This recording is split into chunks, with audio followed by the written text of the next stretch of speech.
Се почеста е појавата на депресија кај граѓаните во државата. Секојдневните обврски, приемот на информации и динамичното темпо на живење се дел од причините поради кои се појавува некоја од формите на депресија. Доктор Билјана Илиев потенцира 3 форми на депресија и според неа најважно е да се забележат навремено симптомите на депресија и да се посети лекар. Понатамошниот тек на лекување може да се одвива и во домашни услови со доволна поддршка од семејството и околината. Состојбата на пациентите е дека постојат 3 вида на депресија: лесна, умерена и тешка.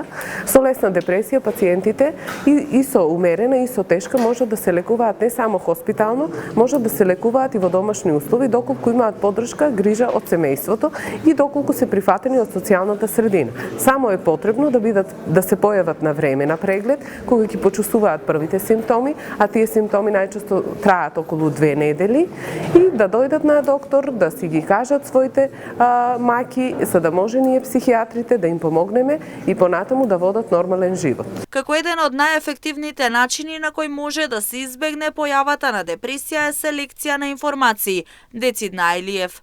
Вели дека граѓаните треба да бираат кои информации на каков начин ќе ги примаат, а тоа може да се направи со постојана комуникација, дружење и слично. Постојаните притисоци, односно масата на информација која што стигнува од медиумите, веќе повеќе пати е посочено дека треба да се научиме да правиме селекција, односно не само она што го гледаме и слушаме на телевизија, на порталите на Facebook и на другите социјални мрежи, да знаеме да направиме селекција за да не го прифаќаме толку напорно сето тоа, бидејќи знаеме дека движењата не само во Македонија, односно Северна Македонија, се случуваат во целиот свет.